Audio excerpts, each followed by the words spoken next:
আল্লাহ রাব্বুল আলামিনের তরফ থেকে আমাদের জন্য দেওয়া সবচেয়ে বড় নেয়ামত হলো ঈমান। ঈমানের চাইতে বড় এবং মূল্যবান কোনো অ্যাসেট আমাদের আসলে দ্বিতীয়টি হওয়ার কোনো সুযোগ নেই। ঈমান এমন এক সম্পদ, এই সম্পদ আল্লাহ সুবহানাহু ওয়া তাআলা যাকে দিয়েছেন তিনি এটা সঠিক পরিচর্যা করেছেন। ঈমানকে তিনি যথাযথভাবে সংরক্ষণ করার চেষ্টা করেছেন। তিনি শুধুমাত্র আখিরাতে সুখী হয়েছেন তা নয়, দুনিয়াতেও তিনি সুখী। যদি ঈমান সত্যিকার অর্থে আমরা বুঝে থাকি, ঈমানকে যদি আমরা বুঝে শুনে পরিচর্যা করি এবং ধারণ করতে পারি, তাহলে আমাদের চাইতে সুখী মানুষ পৃথিবীতে আর কারো হওয়ার কোনো সুযোগ নেই, কোনো পথ খোলা নেই। আমাদের সমস্যার বড় একটি জায়গা হলো যে আমরা বেশিরভাগ মুসলিম, যারা আমরা মুসলিম ভাই বোন, আমরা জন্মসূত্রে যারা মুসলমান, আমরা আসলে না ঈমানটাকে বোঝার চেষ্টা করেছি কখনো, না ঈমান সম্পর্কে ন্যূনতম কোনো ধারণা আমাদের মধ্যে তৈরি করেছি বা কোনো ধারণা আমরা রাখি। ঈমানকে আমরা অনেকে মনে করি এটা নিছকই একটা এমন বিশ্বাসগত বিষয় যে বিষয়ের সপক্ষে কোনো যৌক্তিকতা নেই, যেটা আসলে যুক্তি নির্ভর নয়, এরকম বিষয়কে আমরা অনেকে ঈমান মনে করি। অথচ ঈমান যদিও আল্লাহ রাব্বুল আলামিন, আখিরাত, সমস্ত নবী রাসূলগণ, সমস্ত আসমানি কিতাব, তাকদীর ইত্যাদি বিষয়ের উপরে বিশ্বাস করার নাম, দৃঢ় বিশ্বাস করার নাম, কিন্তু এই বিশ্বাসগুলো একেবারে যুক্তিহীন, একেবারেই নিছকই বিশ্বাস নির্ভর, ব্যাপারটি সেরকম নয়। তবে হ্যাঁ, ঈমান এটা শুধুমাত্র যুক্তির উপর দাঁড়িয়ে থাকা কোনো বিষয় নয়, তবে ঈমানের প্রতিটি পয়েন্টের পেছনে রয়েছে অসংখ্য যুক্তি।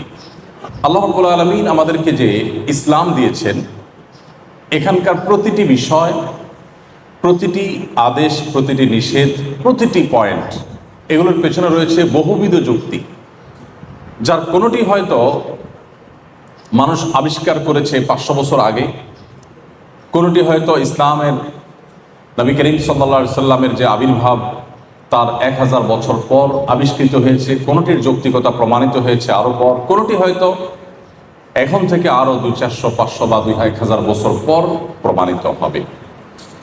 তবে এটুকু সত্য যে আল্লাহ রাব্বুল আলামিন যে আমাদের ঈমান আনয়নের নির্দেশ করেছেন, এটা নিছকই আল্লাহর নির্দেশ, এর সপক্ষে বা এই ঈমান আনয়ন করার পেছনে কোনো যুক্তি নেই, ব্যাপারগুলো সেরকম নয়। আমি সেদিকে দীর্ঘ আলোচনা যেতে পারবো না, কারণ আমাদের আর অনেক কথা বলতে হবে। শুধু একটি পয়েন্ট আমি বলতে চাই, ঈমান বিল আখিরাহ বা আখিরাতের প্রতি বিশ্বাস পার্থিব জগৎই শেষ নয়, বরং পার্থিব জগতের পরের যে মৃত্যু পরবর্তী জীবন আসছে, সেটি আসল জীবনের শুরু, এবং সেই জীবনের, সে জগতের কোনো শেষ নেই। এই যে পরকালের প্রতি বা আখিরাতের প্রতি ঈমান, খোলা চোখে দেখলে মনে হয় বিষয়টি একেবারেই যুক্তিহীন বা যুক্তি নির্ভর নয়। আমরা যদি বিষয়টিকে এইভাবে দেখি যে একজন মানুষ পৃথিবীতে তিনি কোনোভাবে নির্যাতিত হয়েছেন, কোনোভাবে তার অধিকার ক্ষুণ্ণ করা হয়েছে, তিনি দুর্বল ছিলেন, কোনোভাবেই নিজের অধিকারকে তিনি প্রতিষ্ঠা করতে পারেননি। এই লোকটি সারা জীবন চাপে ছিলেন, প্রেসারে ছিলেন, জুলুম সয়ে সয়ে তাকে দুনিয়া থেকে চলে যেতে হয়েছে। এরকম বহু মানুষ নিশ্চয়ই আমাদের আশেপাশে আমরা খুঁজতে পাবো।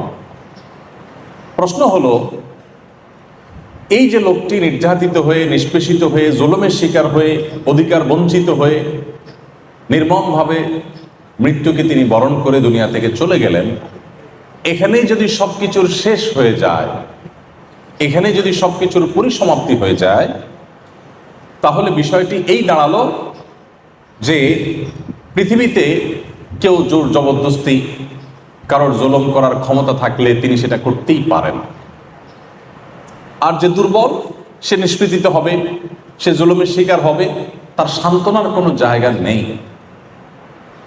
আর এই বিষয়টি পৃথিবীর কোনো সমাজে, কোনো মানুষের কাছে কোনো অবস্থাতেই গ্রহণযোগ্য হতে পারে না।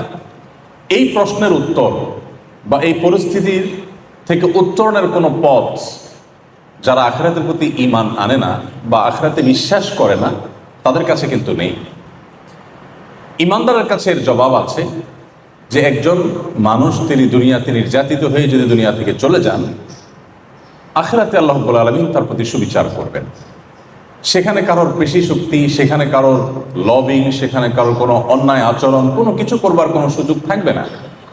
অতএব যে নিষ্পেষিত হয়ে জুলুমের শিকার হয়ে দুনিয়া থেকে মৃত্যুবরণ করলেন, অধিকার বঞ্চিত হয়ে যে ব্যক্তিকে দুনিয়া থেকে যেতে হলো, তারও একটা সান্ত্বনার জায়গা থাকছে, ভরসার একটা জায়গা থাকছে, এবং সেটা বিহিত হবে। এই জন্য আখিরাত বলতে কিছু একটা আছে, অনন্ত অসীমকালের যাত্রা, এটা সত্য, মহাসত্য। এই বিশ্বাসটাই বরং যৌক্তিক, এটাকে অবিশ্বাস করা বরং অযৌক্তিক। যদিও আমি আগে বলেছি যে ইসলামের কোনো বিষয় যুক্তির উপর দাঁড়িয়ে নেই বা যুক্তির পর নির্ভর নয়, এমন নয় যে যুক্তির উপরে তাকে দাঁড়িয়ে থাকতে হয়েছে, বরং আল্লাহ রাব্বুল আলামিনের প্রত্যেকটা আদেশ, প্রতিটা নিষেধ, এর পেছনে বহুবিধ যুক্তি আছে। যুক্তি শুধুমাত্র সেগুলোকে দাঁড় করিয়ে রেখেছে তা নয়, যুক্তি তো আমাদের বিবেক প্রসূত, এটা পরিবর্তনশীল, এটা ভুল হতে পারে, সঠিক হতে পারে, এটা কোনো সঠিক বা ভুলের কোনো মানদণ্ড হতে পারে না। কিন্তু তারপরেও দিন শেষে একজন মুসলিম হিসাবে, একজন ইমানদার মানুষ হিসাবে আমাদের এটি জানা থাকা দরকার যে আল্লাহ রাব্বুল আলামিনের কোনো আদেশ নিষেধে আমাদেরকে তিনি অযৌক্তিকভাবে করেননি। হয়তো আমার কাছে অযৌক্তিক মনে হতে পারে, আমার পরের জেনারেশনের কাছে এটা যৌক্তিক মনে হতে পারে, এরকম বহুবিধ বিষয় আছে। তো যে কথাটি আমি বলছিলাম যে ঈমান হলো আমাদের সবচেয়ে বড় অ্যাসেট, সবচেয়ে বড় সম্পদ। মুশকিল হলো এই ঈমান আনতে আমাদের কষ্ট করতে হয়নি, আমরা জন্মসূত্রে মুসলমান, এজন্য ঈমানের কোনো ভ্যালু, এর কোনো মূল্য বা এর কোনো মর্যাদা আমরা বেশিরভাগ মুসলমানরা অনুধাবন করি না। যেহেতু আমার মা বাবা মুসলমান, একটা মুসলিম ফ্যামিলিতে, মুসলিম সোসাইটিতে আমার জন্ম হয়েছে, সেজন্য সেই সূত্রে আমি মুসলমান। ইসলামের জন্য আমার বিশেষ কোনো পরিশ্রম করতে হয়নি, কষ্ট করতে হয়নি, ইসলাম জানার চেষ্টা করে বুঝে আমাকে মুসলমান হতে হয়নি, এই জন্য এটার কদর আমার খুব একটা নেই। এর বিপরীতে আমরা যে সমস্ত মানুষদেরকে দেখি তারা ইসলামে এসেছেন অন্য ধর্ম থেকে, ইসলামকে তারা স্টাডি করেছেন, পড়াশোনা করেছেন, গবেষণা করেছেন, ইসলামকে জানার চেষ্টা করেছেন, এরপরে তারা ইসলামে এসেছেন, এই মানুষগুলো ইসলামের ব্যাপারে খুবই সিরিয়াস। তারা ইসলামকে প্র্যাকটিস করেন জেনে বুঝে। তাদের ইসলাম প্র্যাকটিসটা আমাদের সাধারণ বা গতানুগতিক বা জন্মসূত্রে মুসলমানদের মতো গুরুত্বহীনতার সাথে সাধারণত হয় না। ব্যাপারটি অনেকটা সম্পদ আহরণ করার যে প্রক্রিয়া, সেটার সাথে তুলনাযোগ্য। কিছু মানুষ আছেন যারা ওয়ারিশ সূত্রে সম্পদ পান। ওয়ারিশ সূত্রে যে সমস্ত সম্পদ পান, সে সম্পদগুলো সাধারণত রক্ষণাবেক্ষণের ব্যাপারে ততটা সিরিয়াসনেস সন্তানদের মধ্যে থাকে না। আর যে সম্পদ মানুষ কষ্ট করে আহরণ করে, সে সম্পদের মর্যাদা তার কাছে অনেক বেশি থাকে, সেটাকে তিনি সংরক্ষণ করে অনেক বেশি সচেষ্ট থাকেন। আমরা অনেকে নিশ্চয়ই সেই উপমার কথা জানি যে সন্তান নিজের পরিশ্রমে, নিজের উপার্জনে কেনা চাদর, নিজের উপার্জনে কেনা জুতা, সেটা বাবার টাকায় কেনা চাদর দিয়ে মুছছেন। কারণ বাবার টাকায় কেনা চাদর, এটার প্রতি তার সেই শ্রদ্ধা বা তার সেই পরিশ্রম করে যে করতে হয়েছে, সেই ব্যাপারটি তার কাছে না থাকার কারণে তার কাছে তার কেনায়, তার পরিশ্রমে কেনা জুতার গুরুত্ব, মর্যাদা অনেক বেশি। কত কষ্ট করে তিনি এই টাকা সঞ্চয় করেছেন তিনি বুঝেন, এজন্য তিনি বাবার কেনার চাদর দিয়ে নিজের জুতা মুছতে কার্পণ্য করেন না। ঈমানের ব্যাপারটা অনেকটা এরকম যে আমরা যারা জন্মসূত্রে মুসলমান, আমাদের একটা বিশেষ দুর্বলতার দিক হলো, ডিসঅ্যাডভান্টেজ হলো যে আমরা জন্মসূত্রে মুসলমান হওয়ার কারণে ইসলামটাকে কখনো বোঝার চেষ্টাই আমরা করিনি। ইসলামটাকে কখনো অনুভব করার চেষ্টা, উপলব্ধি করার চেষ্টা, হৃদয়ঙ্গম করার চেষ্টা আমরা করিনি। আমাদের ঈমানকে যে কখনো পরিচর্যা করতে হয়, এই ধারণাই হয়তো আমাদের অনেকের মাথায় কখনো আসেনি। অথচ প্রিয় নবী সাল্লাল্লাহু আলাইহি সাল্লাম তার অত্যন্ত স্নেহের একজন সাহাবীকে বলেছেন জাদ্দিদু, সাহাবীদেরকে বলেছেন তিনি, জাদ্দিদু ঈমানাকুম, তোমরা তোমাদের ঈমানকে নবায়ন করো, রিনিউ করো। ঈমান যে আবার নবায়ন করতে হয়, ঈমান যে কখনো কখনো দুর্বল হয়ে যায় এবং সেটা যে অনেক সময় শূন্যের কোটায় চলে যায়, ঈমানের পারদ যে অনেকটা নেমে যায়, আবার সেটাকে যদি রিনিউ করতে হয়, এই ধারণা আমাদের অনেক মুসলমানদের মধ্যে নেই। যার কারণে আমরা অনেক কিছুর যত্ন নিলেও ইমানটার যত্ন নেওয়ার প্রয়োজনীয়তা কখনো অনুভব করিনি। সম্মানিত উপস্থিতি, আজকের অনুষ্ঠানের মাধ্যমে আমি আপনাদেরকে বিনীতভাবে অনুরোধ করতে চাই যে আমাদের ইমানটাকে আমরা সংরক্ষণ করবার চেষ্টা করি, ইমানকে পরিচর্যা করার চেষ্টা করি। কিভাবে করতে পারি? প্রথমত, ইমান সম্পর্কিত জ্ঞান অর্জন করার মাধ্যমে। ইমান সম্পর্কিত জ্ঞান অর্জন যদি আমরা না করি, কিসে আমাদের ইমান রক্ষা হয়, কিসে আমাদের ইমান নষ্ট হতে পারে, ইমান বিষয়টা কি, এগুলো সম্পর্কে আমাদের পড়াশোনা করা দরকার, জানাশোনা থাকা দরকার। আমাদের মুসলমানদের একটা দুর্বলতার দিক, বিশেষ করে এই সাবকন্টিনেন্টের মুসলমানদের একটা দুর্বলতার দিক হলো যে আমরা পড়ে শুনে জেনে শুনে মুসলমান খুবই কম। আমরা ম্যাক্সিমাম মানুষ হলাম শুনে শুনে মুসলমান। শুনে শুনে মুসলমান আর পড়াশোনা করে মুসলমানের মধ্যে পার্থক্য আকাশ এবং পাতাল। একজন মানুষ যখন ইসলামটাকে জানার চেষ্টা করেন, বোঝার চেষ্টা করেন, এরপর তিনি ইসলাম প্র্যাকটিস করেন, তার ইসলামটা যতটা উপভোগ্য হয়, তার ইসলামটাকে তিনি যতটা এনজয় করতে পারেন, ইসলামটা পালন তার কাছে যতটা তৃপ্তিদায়ক হয়, একজন মানুষ গতানুগতিক মুসলিম হয়ে ইসলাম পালন করলে সেটি তার কাছে অনেকটা বোঝা মনে হয়। সেটি তিনি জাস্ট করার জন্য করা, সেই দিক থেকে তিনি করেন। এই জন্য ইমান সম্পর্কে আমাদের জানা থাকা দরকার, পড়াশোনা করা দরকার। আমি অত্যন্ত আনন্দিত হয়েছি যে এই কলেজে আলহামদুলিল্লাহ সেই ব্যবস্থাপনা আছে। ইতিমধ্যে আলহামদুলিল্লাহ এখানে নানামুখী দাওয়াতি কার্যক্রম হয়ে থাকে এবং এখানে শিক্ষার্থীদের উদ্যোগে, শিক্ষকদের সহযোগিতায় আলহামদুলিল্লাহ কোরআনে কারিমের হিফজের ব্যবস্থাও আছে এবং দিন শেখার আয়োজন আছে। আফটার কলেজ প্রোগ্রাম এখানে রয়েছে আলহামদুলিল্লাহ। এটা আপনাদের জন্য অনেক বড় সৌভাগ্যের একটি বিষয়। বিশেষ করে শিক্ষা জীবনে এরকম একটা সুযোগ থাকা, এটা আমাদের জন্য আল্লাহর পক্ষ থেকে অনেক বড় একটি নিয়ামত। আমি আশা করব যে সে নিয়ামতের সর্বোচ্চ আপনারা কদর করার চেষ্টা করবেন। সম্মানিত উপস্থিতি, আমি শুরুতে বলছিলাম যে ইমান আমাদেরকে শুধু আখিরাতে নয়, দুনিয়াতেই সুখী করবে।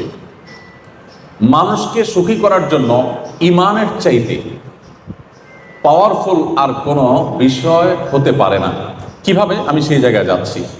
ইমানের বিষয়টি হলো এত গুরুত্বপূর্ণ যে যার ইমান ঠিক আছে, ইমানটা বিশুদ্ধ, শিরক মুক্ত, নিফাক বা কপটতা মুক্ত, পিওর, তার সেই ইমান, এটি যদি তিনি সঠিকভাবে নিজের মধ্যে ধারণ করতে পারেন, ভালো কাজ পরিমাণে তিনি যদি কমও করেন, আল্লাহর কাছে ইমানটা সঠিক থাকার কারণে যেটুকু ভালো কাজ করেছেন তার বিনিময় পাবেন।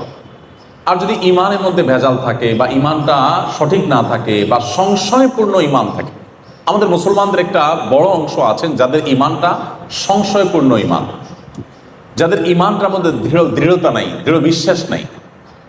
কোরআনে কারিমের একেবারে শুরুতেই সূরা বাকারাতে আল্লাহ তাআলা বলেছেন, আলিফ লাম মিম যালিকাল কিতাব লা রাইবা ফীহি হুদাল লিল মুত্তাকিন আল্লাযীনা ইউমিনুনা বিল গায়বি ওয়া ইউকিমুনাস সালাহ ওয়া মিম্মা রাযাকনাহুম ইউনফিকুন। এই যে আয়াত, এই আয়াতের মধ্যে আপনি লক্ষ্য করবেন যে আল্লাহ রাব্বুল আলামিন মুত্তাকিদের পরিচয় দিয়ে, কোরআন কাদের জন্য উপকার হবে তাদের পরিচয় দিতে গিয়ে বলেছেন যে তারা ঈমান আনবে, এবং একটা পর্যায়ে বলেছেন ওয়াবিল আখিরাতি হুম ইউকিনুন, তারা আখিরাতের প্রতি দৃঢ় বিশ্বাস রাখে। আখিরাতের প্রতি কোনো সন্দেহপূর্ণ বিশ্বাস, সংশয়পূর্ণ বিশ্বাস যদি থাকে তাহলে এটা ঈমান নয়।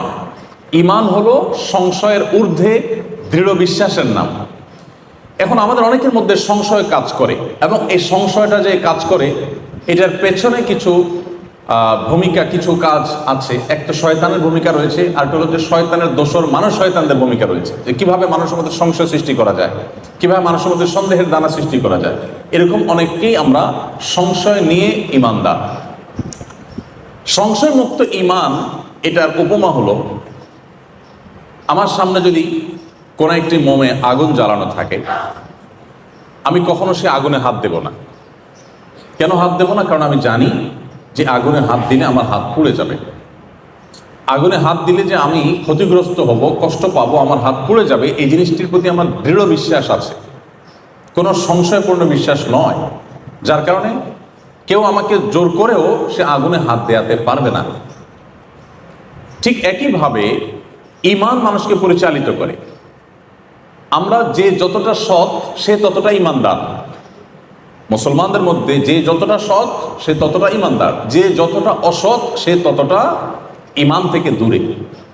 কারণ কারোর মধ্যে যদি এই বিশ্বাস থাকে যে পৃথিবীর প্রত্যেকটা কাজ, আমাদের দুনিয়ার জীবনের প্রত্যেকটা কাজের হিসাব আল্লাহর কাছে দিতে হবে, এটা যদি দৃঢ় বিশ্বাস থাকে এবং জাহান্নাম এবং জান্নাতের প্রতি তার যদি দৃঢ় বিশ্বাস থাকে, তাহলে সে কখনো অসৎ পথে চলতে পারে না।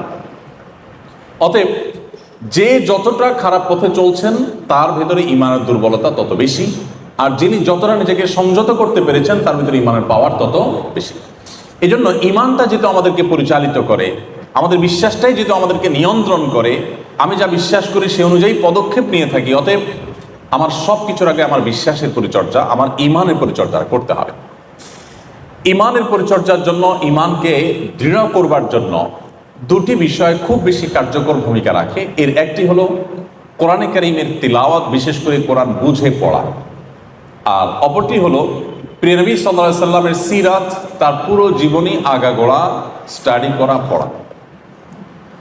আমার ক্ষুদ্র অভিজ্ঞতা হলো, ইসলামে যারা এ পর্যন্ত এসেছেন অন্য ধর্ম থেকে, সেটা সেই নবী করিম সাল্লাল্লাহু আলাইহি সাল্লামের সময় থেকে নিয়ে আজও পর্যন্ত, ইভেন যে সমস্ত অন্য ধর্মাবলম্বী ভাই বোনেরা ইসলামে এসেছেন আমার হাতে, আমার কাছে, তাদের প্রত্যেককে আমি একটি কমন প্রশ্ন করার চেষ্টা করেছি।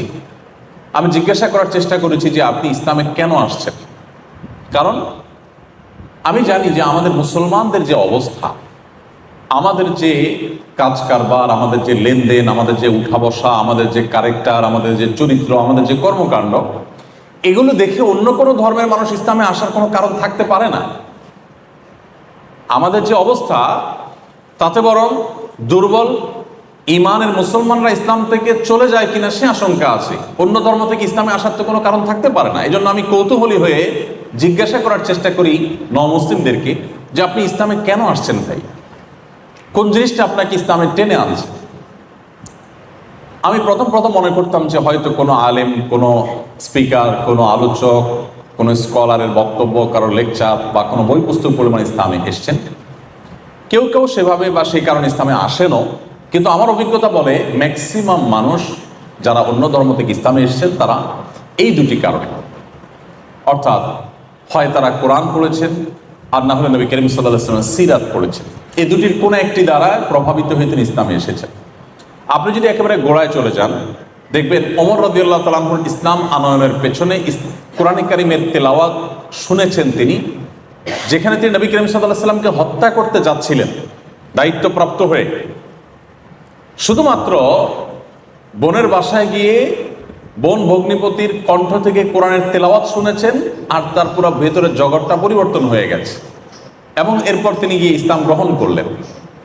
তুফাইল ইবনে আমর আদ-দৌসি, তিনি দৌস গোত্রের অত্যন্ত স্বনামধন্য সাহিত্যিক এবং কবি ছিলেন। ইয়েমেনের মানুষ ছিলেন। ইয়েমেন শুধু নয়, তখনকার আরব বিশ্বে, বিশেষ করে মক্কায় অনেক বড় বড় নেতা এবং সাহিত্যিকদের কাছে তিনি অত্যন্ত পপুলার এবং জনপ্রিয় একজন সাহিত্যিক ছিলেন, গবেষক ছিলেন।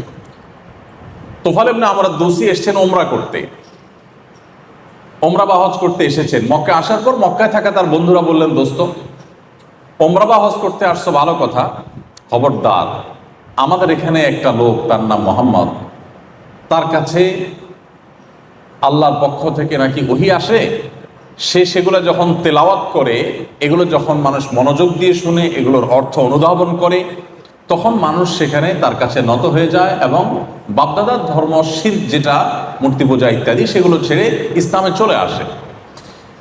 তো তুমি একজন সাহিত্যিক মানুষ, বুদ্ধিজীবী মানুষ, গবেষক, লেখক মানুষ, তুমি বিপদগামী হও, তুমি বাপদাদার ধর্ম থেকে বিচ্যুত হও, এটা আমরা চাই না। সো তুমি একটা কাজ করবে, যতক্ষণ তুমি কাবায় থাকবে, মক্কায় হারাম শরীফে থাকবে, ততক্ষণ তোমার দুই কান বন্ধ করে রাখবে, যেভাবেই হোক, যাতে তোমার কানে ওই মোহাম্মদের যে কোরআন, এটার তেলাওয়াত তোমার কানে আসতে না পারে। বন্ধুদের পরামর্শ অনুযায়ী উনি দোনো কান বন্ধ করার ব্যবস্থা করলেন, তুলা বা কিছু একটা দিয়ে দোনো কান একেবারে এমনভাবে বন্ধ করলেন যে খুব মনোযোগের সাথে না শুনলে কোনো কথা শোনা যাবে না। বেশ কিছুক্ষণ এভাবে থাকার পর, যেহেতু শিক্ষিত মানুষ, তার মনে হলো যে আমি কি এত আনপড় জাহেল যে কেউ কিছু বলবে আর তার মন্ত্রে মুগ্ধ হয়ে আমি তার অনুসারী হয়ে যাব? এত অশিক্ষিত তো আমি না, আমার তো যথেষ্ট সেন্স আছে, নিজের যথেষ্ট জ্ঞান আছে। সো আমি শুনি, যদি কোনো কিছু আমার কানে আসে শুনি, দেখা যাক। উনি এরপর সব কিছু খুলে ফেলে দিলেন এবং সৌভাগ্যবশত যথা আপনার সন্দেহ সেটি বাস্তবায়ন হলো এবং যথা আশঙ্কা তারা করেছিলেন সেটি বাস্তবায়ন হলো এবং তার কানে কোরআন কারীমের তেলাওয়াত ভেসে আসলো। কিছুটা শোনার পর যেহেতু সাহিত্যিক মানুষ, তিনি বুঝলেন যে এটা আসলে কোনো মানুষের কথা হতে পারে না বা মানুষ এই ধরনের কথা বলতে পারে না। তিনি তখন অনেকটা ব্যাকুল হয়ে গেলেন মুহাম্মদ সাল্লাল্লাহু আলাইহি ওয়াসাল্লামের সাথে সাক্ষাৎ করবার জন্য। কিন্তু মুশকিল হলো, মক্কার বড় বড় নেতারা যারা তার দোস্ত বন্ধু বান্ধব, তারা যদি শুনে যায় তাহলে মান সম্মান যাবে, তারা তাকে হ্যাও করবে, হাসাহাসি করবে, তুমিও ধরা খেলে। এই জন্য আলী রাদিয়াল্লাহু তাআলা আনহুকে খুঁজে বের করে তার সাথে চুক্তি করলেন যে তুমি আমাকে মুহাম্মদের কাছে নিয়ে যাবে এবং এমনভাবে যাবে যে আমি তোমার সাথে যাচ্ছি এটা যেন কেউ টের না পায়। তুমি সামনে সামনে যাবে, আমি অনেক দূর থেকে তোমাকে ফলো করব। যদি ইতিমধ্যে কোনো নেতা, নেতৃস্থানীয় কোনো ব্যক্তি এসে যায় যারা আমাকে চিনে, আমি বাইরে থেকে উমরা করতে আসছি, আমাকে জানে, যারা আমার পার্সোনালিটি যারা জানে, তারা কেউ যদি এসে যায়, আমি জুতা সারার ভান করে বসে যাব, তুমি তোমার হাঁটা কন্টিনিউ করবে। ভাবটা এমন হবে যে তোমার সাথে আমার কোনো সংযোগ নেই। এইভাবে করতে করতে নবী করিম সাল্লাল্লাহু আলাইহি সাল্লামের কাছে গেলেন। এরপর যাওয়ার পর ইসলাম গ্রহণ করলেন। ইয়ামানের প্রথম ব্যক্তি যিনি ইসলাম গ্রহণ করেন এবং তার মাধ্যমে পুরো ইয়েমেন ইমানের আলো দ্বারা আলোকিত হয়। কারণ হিসাবে ভূমিকা রেখেছে এই কোরআন। এই কোরআন আমরা আজও পড়ি, কিন্তু তোফাইল ইবনে আমর আদ-দৌসি যে মুহূর্তের কোরআন তেলাওয়াতের কারণে তার পরিবর্তন এসেছে। আমাদের 30 পারা কোরআন বারবার শুনছি, বারবার তেলাওয়াত করছে, আমাদের মধ্যে পরিবর্তন আসছে না। এর অন্যতম একটা বড় কারণ হলো কোরআন বোঝার কোনো চেষ্টা আমাদের মধ্যে নেই।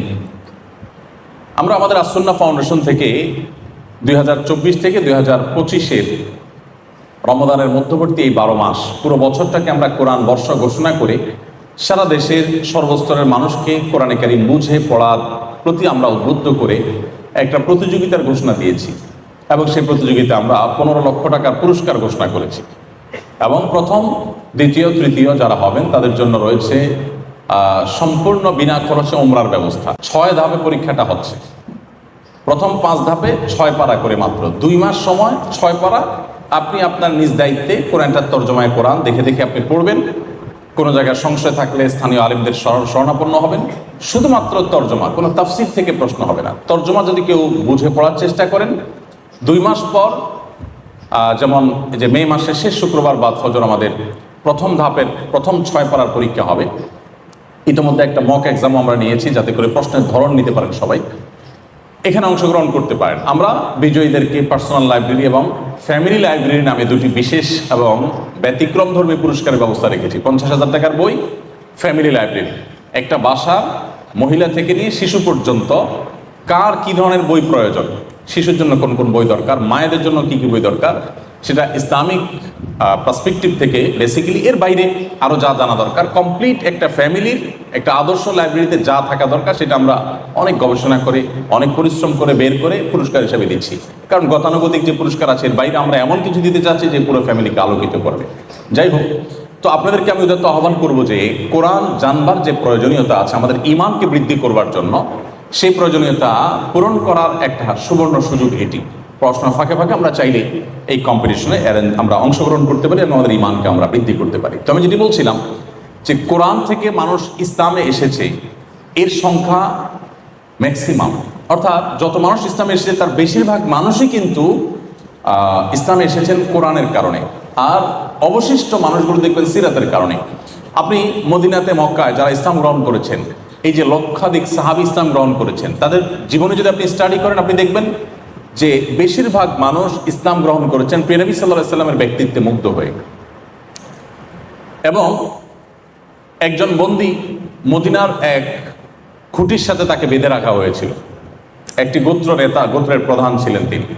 ঘটনা আপনারা অনেকে পড়েছেন বিভিন্ন বই পুস্তকে। নবী করিম সাল্লাল্লাহু আলাইহি সাল্লাম ওই বন্দীর কাছে এসে তার সাথে কুশল বিনিময় করলেন, তুমি কেমন আছো কি। লোকটি বেশ ক্রুদ্ধ হয়ে নবী সাল্লাল্লাহু আলাইহি সাল্লামের সাথে একরকম অসৌজন্যমূলক জবাব দিলেন, কথাবার্তা বললেন। নবী সাল্লাল্লাহু আলাইহি সাল্লাম খুব ধৈর্যের পাহাড় ছিলেন। তার জীবনে এত ঘাত প্রতিঘাত এসেছে যে জন্মের আগে থেকে জীবনে চ্যালেঞ্জ শুরু হয়েছে। জন্মের আগে থেকে, দুনিয়ায় আসার আগে থেকে চ্যালেঞ্জের শুরু। তিনি যখন মাতৃগর্ভে তখনই বাবাকে হারিয়েছেন, চ্যালেঞ্জ সেখান থেকে শুরু। এরপরে জন্মের পরপর যখন এখনো তার শৈশব পার করতে পারেন নাই, তখনই তার মাকে হারালেন। এরপর যখন কৈশোরে পা দিলেন, মোটামুটি একটু বুঝতে শিখলেন, তার একমাত্র আশ্রয়ের জায়গা ছিল দাদা আব্দুল মুত্তালিব, তাকেও হারালেন। এরপর যখন তার পরবর্তী আশ্রয়স্থল ছিল তার চাচা আবু তালেব, কিছুদিন যেতে না যেতেই যখন একের পর এক মানুষ শত্রুতা শুরু করলো, চতুর্পাশ থেকে আক্রমণ আসতে লাগলো, মক্কায় তার বেঁচে থাকাটাই যখন দায় হয়ে গেল, ঠিক এরকম কঠিন সময়ে তার সর্বশেষ আশ্রয়দাতা আবু তালেবকেও তিনি হারালেন। এবং এরকম কঠিন একটি সময়ে তার জীবনের অন্যতম ভরসার জায়গা তার স্ত্রী উম্মুল মুমিনিন খাদিজা রাদিয়াল্লাহু আনহাকেও হারালেন। জন্মের আগে থেকে মাথায় বিপদ করে নিয়ে এসে জন্মের পর প্রতিটি পদক্ষেপে বিপদ একটির পর একটি তার সামনে এসেছে, মুখোমুখি হয়েছেন, এবং এত চ্যালেঞ্জের বাধা পাহাড় মাথা নিয়ে সামনে অগ্রসর হয়েছেন। এরপর মক্কায় যে অবশিষ্ট দিনগুলো ছিল সেগুলো ছিল নির্যাতনের, নিষ্পেষণের, সেগুলো ছিল জুলুমের, সেগুলো ছিল ভয়ঙ্কর। 3 বছর লাগাতার অবরোধ তার প্রতি এবং তার অনুসারীদের প্রতি, যারাই ঈমান এনেছে তাদের প্রতি। সে অবরোধ এর ধরন কেমন ছিল? আজকাল যে পৃথিবীতে অবরোধ দেওয়া হয়, এটা সেরকম অবরোধ ছিল না, এর চাইতে অনেক বেশি ভয়ঙ্কর ছিল। তাদের সাথে মক্কার কোনো মানুষ কথা বলতো না। মুসলমান হয়েছেন তো হাতে গোনা কয়েকজন, আর পুরো মক্কা নগরীর যে শত শত হাজারো মানুষ, কেউ তাদের সাথে কথাও বলতেন না, কোনো কিছু তাদের কাছে বিক্রি করতেন না, তাদের কাছ থেকে কিনতেন না। আমরা একটু যদি চিন্তা করি যে এই ধরনের অবরোধ যদি এই যুগে হয়, মানুষের হয়তো বিকল্প বহু পথ মানুষের কাছে খোলা থাকতে পারে, কিন্তু যখন মক্কার মতো জায়গায়, যেখানে কোনো ফল ফসল তেমন একটা হয় না, সম্পূর্ণই মরুভূমি, রুক্ষ একটি জায়গা, পাহাড়ি একটা এলাকা, সেখানে যদি সমাজের সর্বস্তরের মানুষ সামান্য কয়েকজন মানুষের সাথে এই ধরনের অবরোধ করে, এবং সেই অবরোধটা যদি টানা 3 বছর কন্টিনিউ করে, তাহলে পরিস্থিতি কতটা ভয়াবহ হতে পারে। সাহাবীদের ক্ষেত্রে, প্রিয় নবী সাল্লাল্লাহু আলাইহি ওয়াসাল্লামের ক্ষেত্রে সেটাই হয়েছিল। আপনারা জানেন, সিরাত গ্রন্থগুলো যারা পড়েছেন তারা বলতে পারবেন যে ওই সময়টাতে মুসলমানরা, সাহাবীরা জীবন বাঁচাবার জন্য গাছের লতা পাতা খেতে হয়েছে, এমন এমন জিনিস খেতে হয়েছে যেটা মানুষ সাধারণত খায় না, খেতে পারে না, শুধুমাত্র জীবন রক্ষা করবার জন্য। এরকম ভয়ঙ্কর অবরোধ করা হয়েছে। তাকে হত্যা করবার জন্য একাধিক উদ্যোগ নেওয়া হয়েছে, বারবার উদ্যোগ নেওয়া হয়েছে, একটা একটা করে প্রত্যেকটার মোকাবেলা তিনি করেছেন, সবগুলোকেই তিনি ফেল করেছেন। তিনি নিজে টিকে ছিলেন এবং তার মিশনকে তিনি নিয়ে সামনে অগ্রসর হচ্ছেন এত সব বাধার মধ্যে। এরপর একটা পর্যায়ে বাধা এমন পর্যায়ে চলে গেল যে মক্কায় তিনি আর থাকতে পারলেন না, তাকে হিজরত করে চলে যেতে হলো মদিনায়। মদিনায় যে পরদেশে, প্রবাসে, ভিন দেশে গিয়ে যে শান্তিতে থাকবেন সে সুযোগও ছিল না। সেখানে যাওয়ার পর মক্কা থেকে যারা তাকে নিজের মাতৃভূমি থেকে বিতাড়িত করে ছেড়েছে, তারাই কিন্তু প্রিয় নবী সাল্লাল্লাহু আলাইহি সাল্লামের প্রতি নানাভাবে ষড়যন্ত্র, যুদ্ধ, এগুলো একটার পর একটা চাপিয়ে দিয়েছে। আপনারা জানেন, বদর হয়েছে, উহুদ হয়েছে, খন্দক হয়েছে, বড় বড় যুদ্ধ হয়েছে, সর্বগ্রাসী আক্রমণ হয়েছে, মদিনাকে ঘিরে ফেলার চেষ্টা করা হয়েছে। অর্থাৎ দূর দেশে গিয়ে যে শান্তিতে থাকবেন মুসলমানরা, নবী সাল্লাল্লাহু আলাইহি সাল্লাম সেই সুযোগও ছিল না। পদে পদে চ্যালেঞ্জ ছিল এবং বাধা ছিল, এবং সেটা একমুখী বাধা নয়, বহুমুখী বাধা। অর্থনৈতিকভাবে দুর্বল করার চেষ্টা, রাজনৈতিকভাবে দুর্বল করার চেষ্টা, অস্তিত্বকে নিশ্চিহ্ন করে ফেলার চেষ্টা, ঐক্যবদ্ধ চেষ্টা, আবার বিচ্ছিন্ন প্রচেষ্টা, এমনকি আরবের বাইরের যে সমস্ত তখনকার রোমান সম্রাট ছিল তাদেরকে নানাভাবে নবী সাল্লাল্লাহু আলাইহি ওয়াসাল্লামের ব্যাপারে সংক্ষুব্ধ করা এবং তাদেরকে লেলিয়ে দেওয়া, নানাভাবে চেষ্টা করা হয়েছে। অবাক করা বিষয় হলো, একটা মানুষের জন্মের আগে থেকে এত বাধা, এরপর জন্মের পর একটার পর একটা বাধা পাহাড় ডিঙ্গিয়ে তিনি চূড়ান্তভাবে তার মিশনকে সাকসেস করে আকাশে তুলে রেখে তারপর দুনিয়া থেকে চলে গেছেন। কত বছরের ব্যবধানে? আমরা যদি মদিনার জীবনটাকে শুধু কাউন্ট করি, যে নিজে স্বাধীনভাবে কাজ করার সুযোগ বাধা সত্ত্বেও যেটুকু পেয়েছেন সেটুকু মদিনায় পেয়েছেন, আর সেটি ছিল 10 বছর। 10 বছরে পুরো পৃথিবীর পট পরিবর্তন করে দিয়েছেন, পৃথিবীর ইতিহাসের গতিপথ সম্পূর্ণ চেঞ্জ করে দিয়ে দুনিয়া থেকে চলে গেছেন। তার পথে কোনো গোলাপ বেছানো ছিল না, প্রতিটা পদে পদে কাঁটা ছিল। মুসলমান তো বটেই, একজন অনুসন্ধানী, একজন ন্যূনতম ইতিহাস সম্পর্কে জানতে আগ্রহী মানুষ হিসেবে আমাদেরকে প্রিয় নবী সাল্লাল্লাহু আলাইহি সাল্লামের জীবন ইতিহাসটা কেন জানা প্রয়োজন, সেজন্য আমি এতগুলো কথা বললাম। কিভাবে একজন মানুষ তার জীবনে এত অল্প সময়ে এত বড় সাফল্যের চূড়ান্ত শিখরে পৌঁছতে পারেন, পৃথিবীতে এরকমটি আরেকটা ইতিহাস তো খুঁজে পাওয়া যায় না। এবং একটি কথা আমি প্রায় বলি, মুহাম্মদ সাল্লাল্লাহু আলাইহি সাল্লাম শুধু নন, যত নবী রাসূল পৃথিবীতে এসেছেন তাদের কাউকে এখনো যদি কেউ কোনো কটু কথা বলে, আমরা আমাদের নবীর কথাই বলতে পারি, মুহাম্মদ সাল্লাল্লাহু আলাইহি সাল্লামকে যদি কেউ কোনো খারাপ কথা বলে, মন্দ কথা বলে, পৃথিবীতে লক্ষ লক্ষ কোটি কোটি মানুষের হৃদয়ে কিন্তু রক্তক্ষরণ হয়। মানুষ সত্যি কষ্ট অনুভব করে, কষ্ট পায়। 1400 বছর আগে তো দূরের কথা, 500 বছর আগে চলে গেছেন পৃথিবী থেকে এমন কোন ক্ষমতাধর রাজা কিংবা জনপ্রিয় কোনো ব্যক্তিত্ব কিংবা কোনো ভালো মানুষ আপনি দেখাতে পারবেন না, যে লোকটাকে ঢাকার গুলিস্তানের মোড়ে দাঁড়িয়ে তার 14 গোষ্ঠী ধরে যদি কেউ গালিগালাজ করে বা নিন্দামন্দ করে বা তাকে খারাপ কথা বলে, তাহলে একজন মানুষও বলবে যে আমি হৃদয়ে কষ্ট অনুভব করছি। একটা মানুষ আপনি হয়তো পাবেন না। অর্থাৎ তাকে কি বললো না বললো এতে কারোর কিছু আসে যায় না। কিন্তু মুহাম্মদ সাল্লাল্লাহু আলাইহি সাল্লাম প্রায় 1500 বছর হতে যাচ্ছে দুনিয়া থেকে তিনি চলে গেলেন।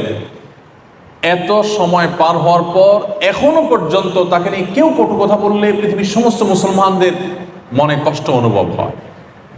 কি ছিল তার মধ্যে যার কারণে 1500 বছর ধরে তার ভালোবাসা মানুষের অন্তরে এইভাবে গেঁথে আছে? কি ছিল? এই আগ্রহের জায়গা থেকে আমাদের প্রিয় নবী সাল্লাল্লাহু আলাইহি সাল্লামের জীবনীটা, সিরাত গ্রন্থ আমাদের শুরু থেকে শেষ পর্যন্ত কমপক্ষে একবার হলেও জীবনে পড়া উচিত। আমি কথা বলছিলাম ঈমান প্রসঙ্গে, যে আমাদের ঈমানকে যদি আমরা নবায়ন করতে চাই, শক্তিশালী করতে চাই, ঈমানকে যদি আমরা পরিচর্যা করতে চাই, আমি যদি শুনে শুনে মুসলমান না হয়ে বুঝে শুনে মুসলমান হতে চাই, তাহলে আমাকে কোরআন পড়তে হবে বুঝে এবং সিরাত পাঠ করতে হবে নবী সাল্লাল্লাহু আলাইহি সাল্লামের। এই দুটি, এর কোনো বিকল্প পথ কিন্তু নেই। আপনি সিরাতের প্রতিটি পদে পদে দেখবেন আপনার ঈমান বৃদ্ধি পাচ্ছে। আমি শুধুমাত্র একটা এক্সাম্পল দিই। নবী করিম সাল্লাল্লাহু আলাইহি সাল্লাম স্বপ্নে দেখলেন মদিনায় আসার পর যে তিনি তার সাহাবীদেরকে সাথে নিয়ে মক্কায় গিয়ে ওমরা করছেন, তওয়াফ করছেন, সাই করছেন, ওমরার কার্যক্রমে আছেন, ইহরামরত আছেন। এটা তিনি স্বপ্নে দেখলেন।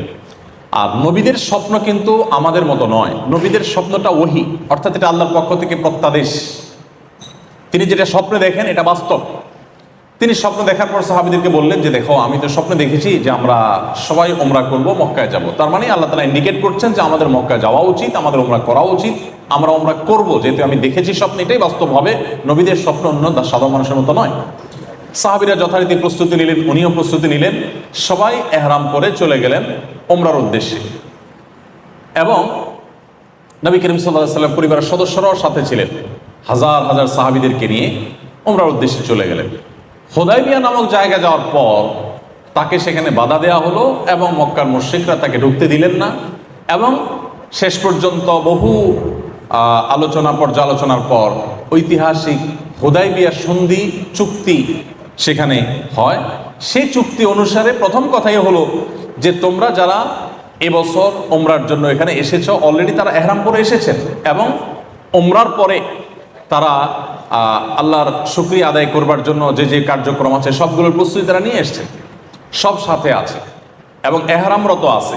যারা মক্কায় গেছেন, মদিনায় গেছেন, ওমরা বা হজ করেছেন, তারা জানেন যে ইহরাম এর পোশাক পরার পর মানুষের মনোজগতের মধ্যে কেমন একটা আকুলতা আসে, কেমন ব্যাকুল অবস্থা তৈরি হয়, কিরকম আবেগঘন একটা পরিবেশ তৈরি হয়। ঠিক এই সময়টা যদি কাউকে বলা হয় যে আপনি রিটার্ন চলে যান, আপনাকে ওমরা করতে দেওয়া হবে না, এই কষ্টটা কোন মাত্রার হতে পারে সেটা বলাই বাহুল্য। যাই হোক, সাহাবীরা সবাই একেবারে মক্কার কাছাকাছি চলে গেলেন, হুদায়বিয়া চলে গেলেন, ইহরামরত আছেন। ওই মুহূর্তে মক্কার মুশরিকদের সাথে চুক্তি হলো যে না, তোমরা এই বছর রিটার্ন যাবে, তোমাদেরকে মক্কায় ঢুকতে দেওয়া হবে না, আগামী বছর তোমরা ওমরা করবে। এখন যারা এই বছর বাধা দিয়েছে, সামনের বছর যে বাধা দিবে না তার কোনো গ্যারান্টি নেই, বাট চুক্তি হয়ে গেছে, উভয় পক্ষ থেকে স্বাক্ষর হয়ে গেছে। সাহাবীদের মনের অবস্থা বলাই বাহুল্য, খুব মনোবেদনায় আছেন। নবী করিম সাল্লাল্লাহু আলাইহি সাল্লাম নির্দেশ করছেন, সাহাবীদের মধ্যে সেটা কোনো মানে অ্যাক্টিভিটিস দেখা যাচ্ছে না, সেটা পালন করার কোনো মানসিকতা দেখা যাচ্ছে না। নবী সাল্লাল্লাহু আলাইহি সাল্লাম নিজেও চিন্তিত হয়ে পড়লেন যে কি ব্যাপার, যে সাহাবীরা আমার নির্দেশ দেওয়ার আগে তারা প্রস্তুত থাকে, এখন তারা কোনো কথাই মানছে না। সবাইকে বলা হচ্ছে মাথা চুল চেঁচে ফেলার জন্য যে ওমরার সর্বশেষ কার্যক্রম, যদিও তো অসাই করি নেই, যেহেতু বাধাগ্রস্ত হয়েছে, আমরা মাথা চুল চেঁচে হলক করে আমরা ফেরত যাব। সাহাবীরা কেউ চাচ্ছেন না। নবী করিম সাল্লাল্লাহু আলাইহি সাল্লাম চিন্তিত হয়ে পড়লেন। এই যে একটা কঠিন সময়, এই কঠিন সময়ে আমরা হলে কি করতাম, একটু যদি আমরা ভাবি, আমরা হলে কি করতাম? সবার মধ্যে এই প্রশ্ন আসতো। আমরা খুব ভদ্রতার সাথে হলেও বলতাম, হে আল্লাহর রাসূল, আপনি না স্বপ্নে দেখেছেন যে আমরা উমরা করছি এবং সেই স্বপ্নের বাস্তবায়নের জন্য আপনি আমাদের নিয়ে এসেছেন। এখন দেখা গেল যে কই, আমরা উমরা তো করতে পারছি না, আপনি বলছেন ফেরত যেতে, তাহলে আপনার স্বপ্ন বাস্তবায়ন হলো কই? নবীদের স্বপ্ন তো ভুল হয় না, তো আপনি সত্য নবী হয়ে থাকলে এটা কিভাবে হলো? নিশ্চয়ই আমরা এরকম প্রশ্ন করতাম। সাহাবীদের কারোর মনে হয়তো এই প্রশ্ন আসে নাই। ঐতিহাসিকগণ হুদায়বিয়ার ঘটনার বর্ণনা উল্লেখ করতে গিয়ে কোনো সাহাবীর এরকম কোনো মন্তব্য দেখাতে পারেননি, কারণ মনে এরকম সন্দেহ ছিল না। আমি যে সন্দেহের ঊর্ধ্বে থেকে ইমান, সন্দেহাতীত ইমান, দৃঢ় বিশ্বাসের যে ইমান, সেটার কথা বলছিলাম, এটা হলো তার এক্সাম্পল। আপনি যখন সিরাত পড়বেন তখন দেখবেন যে এরকম একটা পরিস্থিতি তৈরি হয়েছে যে ইমান চলে যাওয়ার উপক্রম, ইমান থাকার কথা নয়, কিন্তু সাহাবীদের ইমান সম্পূর্ণ অটল ছিল। তারা বিশ্বাস করতেন মুহাম্মদ সাল্লাল্লাহু আলাইহি সাল্লাম যা বলেছেন সেটা সত্য। আমার চোখ যদি দেখে তার বিপরীত কিছু, তো আমার চোখ মিথ্যা। সেটা হয়তো প্রমাণ হতে পারে এক সময় যে আমার চোখ মিথ্যা দেখেছে, ভুল দেখেছে, কিন্তু তিনি ভুল বলতে পারেন না। সাহাবীদের সে বিশ্বাস ছিল। পরবর্তী দেখা গেল কি, 1 বছর পর তারা ঠিকই মক্কায় গিয়ে তারা উমরা করলেন। শুধু উমরা করলেনই তা নয়, তারা 1 বছরের ব্যবধানে তারা পুরো মক্কাকে বিজয় করলেন, জয় করলেন। তো নবী করিম সাল্লাল্লাহু আলাইহি সাল্লামের স্বপ্ন যেটা তিনি দেখেছেন, সাহাবীদেরকে সেই স্বপ্ন বাস্তবায়ন করার জন্য সাথে নিয়ে গেছেন, বাধাগ্রস্ত হয়ে ফিরে এসেছেন। আমরা হলে অনেকে সেখান থেকেই বেঈমান হয়ে যেতাম, কিন্তু সাহাবীদের ঈমান এত বেশি অটল ছিল যে কোনো কিছু সেটা থেকে তাদেরকে টলাতে পারে নাই। সম্মানিত উপস্থিতি, এই জন্য আপনাদেরকে আমি অনুরোধ করলাম যে আমাদের ঈমানকে পরিচর্যা করবার জন্য জীবনে একবার হলেও কোরআনের শুরু থেকে শেষ পর্যন্ত একটু বুঝে পড়া এবং নবী করিম সাল্লাল্লাহু আলাইহি সাল্লামের সিরাত গ্রন্থ, তার জীবনী গ্রন্থ, কমপক্ষে একটি জীবনী গ্রন্থ শুরু থেকে শেষ পর্যন্ত একবার পড়া, এই দুটি বিষয় আমাদের ঈমানকে বৃদ্ধি করতে, ঈমানকে মজবুত এবং স্ট্রং করতে অনেক বেশি সহযোগিতা করবে ইনশাআল্লাহ তাআলা। এর পাশাপাশি আপনারা যারা বিদায়ী শিক্ষার্থী, বিদায়ী ব্যাচ আছেন, আপনাদেরকে আমরা বলতে চাই যে আপনারা যখন কর্মের জগতে প্রবেশ করবেন, সেরকম জগতে প্রবেশ করার পর অনেক প্রতিকূল পরিবেশ আপনাদেরকে পেয়ে বসবে।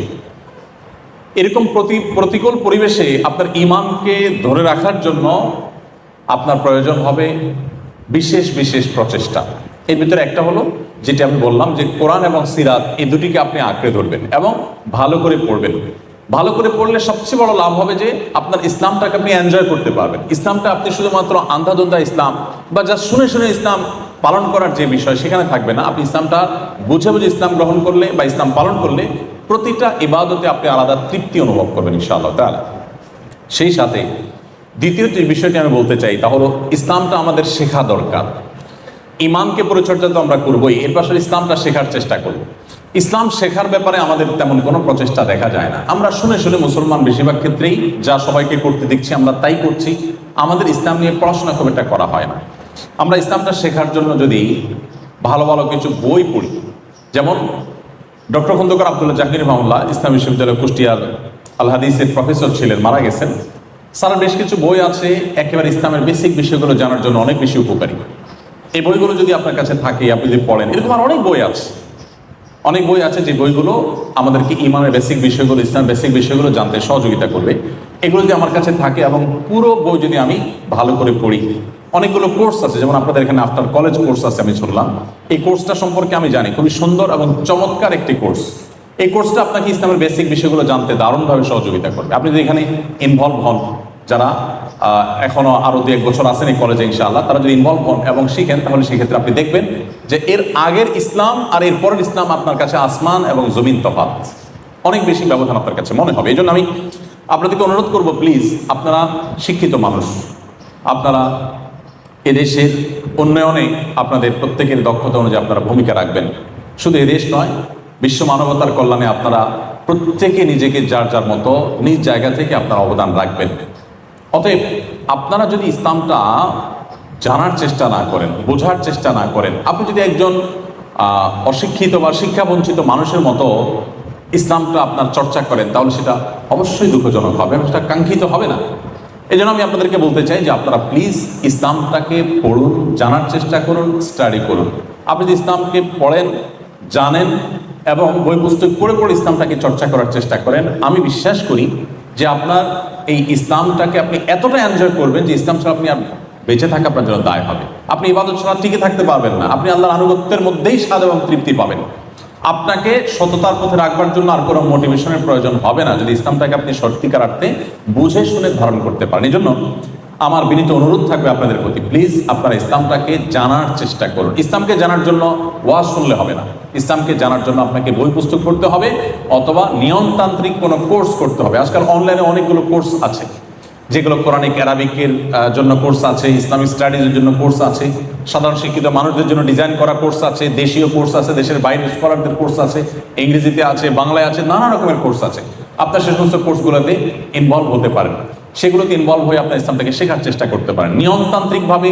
এখানে যেটা আপনার কলেজ হয়ে থাকে, অন্য জায়গায় আপনার স্কুল আছে, এই সমস্ত কোর্সগুলোতে আপনি ইনভলভ হতে পারেন। নিজস্ব উদ্যোগে বই পুস্তক পড়ে ইসলাম শেখার চেষ্টা করতে পারেন, অবশ্যই সেটা কোনো ভালো আলেমের তত্ত্বাবধানে থেকে। সেক্ষেত্রে ইসলাম শেখার যে ফরজিয়ত, এটা আমাদের আদায় হবে ইনশাআল্লাহ। আমরা তো সেই ধর্মের অনুসারী যেই ধর্মের প্রথম নির্দেশ হলো ইকরা। আপনি আরেকটা ধর্ম, আরেকটা দর্শন পৃথিবীতে দেখাতে পারবেন না যে ধর্মের প্রথম কথা হলো পড়ো। আমাদের কোরআনের প্রথম আয়াত কি? ইকরা। প্রথম শব্দই হলো ইকরা, পড়ো। আজ 2024-এ যখন আমরা আছি, এখন শিক্ষার গুরুত্ব সম্পর্কে গোটা পৃথিবীর মানুষ সচেতন। একজন না খেয়ে থাকা মানুষ, খেটে খাওয়া মানুষ, পরিশ্রমী মানুষ, একজন অশিক্ষিত মানুষ, দিনমজুর মানুষ, তিনিও তার সন্তানকে শিক্ষিত করার প্রয়োজনটা উপলব্ধি করেন। কিন্তু আমরা যদি পৃথিবীর পেছনের দিকে চলে যাই, 1400 বছর তো বহুত দূরে, আমরা যদি আমাদের দেশীয় বাস্তবতায় আজ থেকে 2 দশক 3 দশক আগেও চলে যাই, অনেকে আছি আমরা, যে আমাদের শৈশবে যদি চলে যাই, আমরা দেখব যে শিক্ষার গুরুত্ব আমাদের সমাজে, আমাদের দেশে এতটা ছিল না। এখন যতটা মানুষ বুঝছে শিক্ষার প্রয়োজনীয়তা, এর গুরুত্ব, মানুষ ততটা বুঝতো না। আর সেখানে 1450 বছর আগে আপনি চলে যান এবং মুহূর্তের জন্য 1450 বছরের আগের পৃথিবীকে আপনি কল্পনা করেন, শিক্ষার প্রতি ন্যূনতম কোনো আগ্রহ মানুষের থাকা কথা নয় এবং ছিল না। ইনফ্যাক্ট সেটা ছিল না, কোনো গুরুত্ব ছিল না। মক্কার মানুষদের মধ্যে ছিল কে কত বেশি পেশি শক্তি সম্পন্ন, তার কদর ছিল, এবং পেশি শক্তি সঞ্চয় করা এটাই মানুষের জীবনের মূল টার্গেট ছিল। নবী সাল্লাল্লাহু আলাইহি সাল্লাম যেখানে এসেছেন, সেখানে প্রত্যেকটা মানুষের মধ্যে এই প্রবণতা ছিল। এই জন্য এই যে কন্যা সন্তান হলে জীবন্ত পুঁতে ফেলা হতো, বাপ নিজের কন্যা সন্তানকে জীবন্ত পুঁতে ফেলতেন, সেই বর্বরতার সেই সময়টিতে কেন এই কাজটি করতেন? কারণ কন্যা সন্তান যুদ্ধে ছেলের মতো ভূমিকা রাখতে পারে না। এজন্য বাবা মনে করতেন আমার একটা ছেলে দরকার, মেয়ে নয়। আজ তো নারীবাদের কথা শুনি আমরা, আজ আমরা নারী মুক্তির কথা শুনি। ইসলাম নারীকে যেই জায়গা থেকে যেই জায়গায় তুলে রেখেছে, এটা এখনকার আমরা নারী আন্দোলনকারী যারা আছেন তারা কল্পনাও করতে পারবেন না। অর্থাৎ তাদের ভাবনা উদয়ই হয় নাই, তখন ইসলাম নারীকে পাতাল থেকে আকাশে তুলে রেখে দিয়েছে। কোরআনে আপনি দেখেন, সবচেয়ে বড় সূরাগুলোর একটি হলো সূরাতুন নিসা, নারীদের সংশ্লিষ্ট সূরা। নবী করিম সাল্লাল্লাহু আলাইহি সাল্লামের একাধিক হাদিস রয়েছে নারীদের মর্যাদা সম্পর্কে, যে কোনো বাবা কোনো মা যদি তার সন্তান, 2টি কন্যা সন্তান হয়, তাদের যদি লালন পালন করে, সঠিকভাবে পরিচর্যা করে, কোনো প্রকার বৈষম্য না করে সন্তানদের মধ্যে। দেখুন এখন জাতিসংঘ আমাদেরকে সন্তানদের মধ্যে বৈষম্য যেন না হয়, ছেলে মেয়ের মধ্যে যেন বৈষম্য না হয়, এটা শেখাচ্ছে। 1400-1450 বছর আগে মুহাম্মদ সাল্লাল্লাহু আলাইহি ওয়াসাল্লাম শিখিয়ে গেছেন যে কোনো প্রকার বৈষম্য যদি করা না হয়, তাহলে ওই বাবা মার জন্য জান্নাত অবধারিত। এখানে ছেলে যদি কেউ 1 ডজনও জন্ম দেয় এবং তাদের সঠিক পরিচর্যা করে, তাদের জন্য আলাদা কোনো ফজিলতের কথা কোনো হাদিসে বলা হয় না। বাট মেয়েদের জন্য বলা হয়েছে যে মেয়ে সন্তানকে যদি পরিচর্যা করে, তাদেরকে রক্ষণাবেক্ষণ, তাদের সেবা যত্ন দিয়ে, শিক্ষা দিয়ে মানুষ করে তোলে, কোনো প্রকার বৈষম্য না করে, ওই বাবা মার জন্য নবী সাল্লাল্লাহু আলাইহি ওয়াসাল্লাম জান্নাতের গ্যারান্টি দিয়েছে। তার মানে কি দাঁড়ালো? মেয়েদেরকে যখন মেয়ে হিসেবে জন্মগ্রহণ করাটা যখন অপরাধ ছিল, বাবা নিজের কন্যা সন্তানকে যখন পুঁতে ফেলতো জীবন্ত, ওই সমাজে এসে শুধুমাত্র মৃত্যুর হাত থেকে রক্ষা করার, বেঁচে থাকার অধিকারই এনে দেন নাই, সমাজের সবচেয়ে মর্যাদার সাথে বেঁচে থাকার অধিকার মুহাম্মদ সাল্লাল্লাহু আলাইহি ওয়াসাল্লাম এনে দিয়েছেন, যখন এই নারীবাদের জন্ম হয়নি। আপনি পরিবেশের কথা বলবেন, আজ ফ্যাক্টরি রেভলিউশনের পর পৃথিবীতে পরিবেশ বিপর্যয় শুরু হয়েছে। তার আগ পর্যন্ত পৃথিবীতে পরিবেশ বিপর্যয়ের কথা মানুষ চিন্তাও করতে পারত না। অর্থাৎ মানুষ ভাবেইনি কখনো যে পরিবেশ এভাবে বিপর্যস্ত হতে পারে, এতটা বিপর্যয়ের মুখোমুখি হতে পারে। এখন ফ্যাক্টরি রেভলিউশনের পর গোটা পৃথিবীতে পরিবেশ বিপর্যস্ত হচ্ছে, পরিবেশ বিপর্যয়ের মুখোমুখি হচ্ছে আমরা। এখন এসে পৃথিবীর মানুষ উপলব্ধি করেছে যে প্রচুর বৃক্ষরোপণ করা দরকার, বনায়ন করা দরকার, গাছপালা ধ্বংস করা বন্ধ করা দরকার। এগুলো মানুষ বুঝছে এখন অনেক বেশি, আমাদের বৃক্ষরোপণের গুরুত্ব ইত্যাদি। এই সমস্ত সবক আমাদেরকে নিতে হয় বিভিন্ন সংস্থা থেকে, বৈশ্বিক এবং দৈশিক বিভিন্ন সংস্থা থেকে। মজার বিষয় হলো, প্রিয় নবী সাল্লাল্লাহু আলাইহি সাল্লাম সেই 1450 বছর আগে আমাদেরকে বৃক্ষরোপণ করার পরে এত বেশি গুরুত্ব আরোপ করেছেন যে তিনি বলেছেন, কারোর হাতে যদি কোনো গাছের চারা থাকে, তিনি চারাটি লাগাতে যাচ্ছেন আর দেখতে পাচ্ছেন যে ইসরাফিল সিংহে ফুৎকার দিচ্ছেন, এখনই সকল প্রস্তুতি সম্পন্ন, তার মানে মহাপ্রলয় হবে, এই পাহাড় সব কিছু তুলার মতো উঠতে থাকবে, ধ্বংস হয়ে যাবে গোটা সৃষ্টি জগৎ, তাহলে এই চারা পুঁতে তো লাভ নেই। নবী সাল্লাল্লাহু আলাইহি সাল্লাম বলেছেন, এমতো পরিস্থিতিতেও সেই চারা হাতে নেওয়া ব্যক্তি যেন তার চারাটি মাটিতে পুঁতে, ধ্বংস যদি হয়েও যায় যাক, তার চেষ্টা যেন সে করে, তার পদক্ষেপ নিতে যেন সে কার্পণ্য না করে। পরিবেশ রক্ষার সম্পদ রক্ষা নিয়ে যাদের কনসার্ন আছে, যারা এটা নিয়ে আন্দোলন করছেন, তারা কেউ হয়তো এতটা বৃক্ষরোপণের গুরুত্ব এতটা জোর দিয়ে বলার সুযোগ এখনো পান নাই। এবং এখন পরিবেশ রক্ষার ব্যাপারে, নারীদের অধিকার রক্ষার ব্যাপারে, আরো নানা রকম যে বিষয়গুলো আছে, এগুলোর ব্যাপারে কথা বলা অনেক সহজ, কারণ সেরকম যথেষ্ট কারণ আছে যে পরিবেশ রক্ষা করতে হবে। নবী সাল্লাল্লাহু আলাইহি ওয়াসাল্লাম যখন বলেছেন তখন তো পরিবেশ বিপর্যয়ের মুখোমুখি হয় নাই, তখন এই কথা বলা এটা ছিল মিরাকল, এটা তার নবী হওয়ার প্রমাণ যে অনাগত পৃথিবীতে যে সমস্যাগুলো হবে, যে সংকটগুলো হবে, সেগুলোর সমাধান তিনি তখনই বলে গেছেন, শুধু ইমপ্লিমেন্ট করার অভাব ছিল। আমরা যদি ইসলামটাকে একটু স্টাডি করি, একটু পড়াশোনা করার চেষ্টা করি, জানার চেষ্টা করি, তো আমার ইসলাম কতটা উপভোগ্য হবে, এটা আমার জন্য কতটা তৃপ্তিদায়ক হবে, এটা আমার জন্য কতটা আনন্দের হবে, সেটা আমি কোনো ভাষায় ব্যক্ত করতে পারবো না। এই জন্য সম্মানিত উপস্থিতি, ইসলামকে জানার চেষ্টা করা আমাদের দরকার, এবং জেনে শুনে যখন ইসলাম গ্রহণ করব, আমরা ইসলামকে পালন করব, সেই ইসলামটা সম্পূর্ণই ব্যতিক্রম হবে। আপনারা, আবারও বলছি, আপনারা শিক্ষিত মানুষ, আপনারা জাতির ভবিষ্যৎ, আপনারা আমাদের প্রিয় স্বদেশ, প্রিয় মাতৃভূমির উন্নয়ন, গোটা বিশ্ব মানবতার উন্নয়নে আপনারা ভূমিকা রাখবেন। আপনারা যদি আপনাদের ইসলামটা অন্য সাধারণ মানুষ যারা ইসলামকে না জেনে, না বুঝে, পড়াশোনা না করে জাস্ট দেখে দেখে ইসলাম পালন করছে, তাদের মতো আপনি ইসলাম পরিচর্যা করেন বা ইসলাম জানার চেষ্টা করেন, ইসলাম চর্চা করেন, তাহলে সেটা হবে খুবই দুঃখজনক অধ্যায়। অতএব আমি আপনাদেরকে বলতে চাই, ঈমানকে পরিচর্যার পাশাপাশি আসুন আমরা ইসলাম শেখার চেষ্টা করি, ইসলাম জানার চেষ্টা করি। এখন থেকে আপনি কিছু বই পুস্তক কিনে সেটা পড়া শুরু করে দেন, এবং কোনো জায়গায় সংশয় হলে আপনি কোনো আলেমের শরণাপন্ন হন, এবং কোনো না কোনো কোর্সে ইনভলভ হয়ে ইসলাম শেখার চেষ্টা শুরু করে দিন। নাম্বার 3, আপনারা যারা এখনো আরো 1 বছর 2 বছর এই কলেজে আছেন, আর যারা চলে যাচ্ছেন বিদায়ী ব্যাচ, আপনাদের সকলকে আমি বলতে চাই, 5 ওয়াক্ত নামাজ আপনার জীবনের যেন এমন একটি বিষয় হয় যে এটার সাথে আপনি কোনো কম্প্রোমাইজ করবেন না, কোনো অবস্থাতেই না। আপনার জীবনে এমন কোনো পরিস্থিতি আসবে না যে পরিস্থিতিতে আপনি নামাজ পড়বেন না। একমাত্র পরিস্থিতি হতে পারে আপনি সেন্সলেস হয়ে গেছেন, আপনার কোনো সেন্স নাই, আপনি বেহুশ হয়ে গেছেন, তাহলে তো আপনার আর নামাজ পড়বার শক্তি নেই। কিন্তু যতক্ষণ পর্যন্ত আপনার সেন্স আছে, ইভেন আপনি দাঁড়াবার ক্ষমতা নাই, নবী করিম সাল্লাল্লাহু আলাইহি ওয়াসাল্লাম বলেছেন বসে পড়ো, বসে পড়তে পারেন না শুয়ে পড়ো, কেন নামাজ পড়বেন? সবচেয়ে সরল উত্তর হলো আপনার আল্লাহর নির্দেশ, আল্লাহর সামনে আপনাকে যেতে হবে, দাঁড়াতে হবে, জবাবদিহি করতে হবে, আপনাকে নামাজ পড়তে হবে। এর পাশাপাশি আমি যেটি বলবো তা হলো, আমি শুরুতে একটা কথা বলেছিলাম, ঈমান শুধু আমাদেরকে আখিরাতে সুখী করবে তা না, দুনিয়াতেই সুখী করবে। ঈমানের পাশাপাশি নামাজ হলো মানুষের সুখের একটা মূল মন্ত্র। যারা সঠিকভাবে নামাজ পড়েন তারা বলতে পারবেন, যেই কোনো ডিপ্রেশন, যে কোনো পেরেশানিতে, যে কোনো মুসিবতে, যে কোনো বিপদে মানুষের খুব আগ্রহের সাথে, খুশুর সাথে যথাযথভাবে 2 রাকাত নামাজ যদি কেউ পড়ে, তিনি অনেকটা হালকা হয়ে যাবেন, তিনি অনেকটা প্রশান্তি অনুভব করবেন। এটা যারা নিয়মিত নামাজ পড়েন, সুন্দর করে নামাজ পড়তে জানেন, তারা বলতে পারবেন। যারা নামাজ সঠিকমতো ভাবে পড়েন না, বা জুমার নামাজটা হয়তো শুধু পড়েন, 2-4 ওয়াক্ত পড়েন, বাকিগুলো বাদ দেন, বা পড়েন কিন্তু ধীরস্থিরতার সাথে পড়েন না, পড়েন কিন্তু মনোসংযোগের সাথে পড়েন না, এই মানুষগুলো আসলে নামাজের এই অলৌকিকতা অনুভব করতে পারবেন না। আমি গত কয়েকদিনের মধ্যে একটি রিপোর্ট দেখতে পেয়েছি, আপনারা অনেকে হয়তো দেখেছেন বা জেনে থাকবেন। ফিনল্যান্ড পরপর 5 বছর ইউরোপের এই দেশটি পৃথিবীর সবচেয়ে সুখী দেশ হিসাবে নির্বাচিত হয়েছে, ফিনল্যান্ড।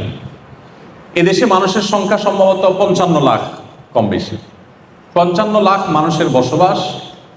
এই দেশটিকে বলা হচ্ছে পরপর 5 বছর তারা পৃথিবীর সবচেয়ে সুখী দেশ। কেন সবচেয়ে সুখী দেশ? তার অনেক কারণ আছে। সেখানকার যে রীতিগুলো, আমরা কোরআনে যে জান্নাতের কথা শুনি, জান্নাত মানে বাগান সমূহ, সেখানকার যে নেচার, সেখানকার যে প্রকৃতি, এটা এতটাই সুন্দর, এতটাই ভালো যে সেটাকে বলা হয় সবুজ সোনা। পুরো দেশটাকে বলা হয় সবুজ সোনা। এত সুন্দর একটি দেশ, এত সুন্দর প্রকৃতি, এত সুন্দরভাবে আল্লাহ তাআলা সাজানো একটা সৃষ্টি। সেই দেশে শিক্ষা বলেন, সংস্কৃতি বলেন, অর্থনীতি বলেন, সব দিক থেকে মানুষ সুখী। অপরাধ প্রবণতা মানুষের মধ্যে নেই বললেই চলে, যার কারণে তারা পৃথিবীর সবচেয়ে সুখী দেশ হিসাবে পরপর 5 বার নির্বাচিত হয়েছে।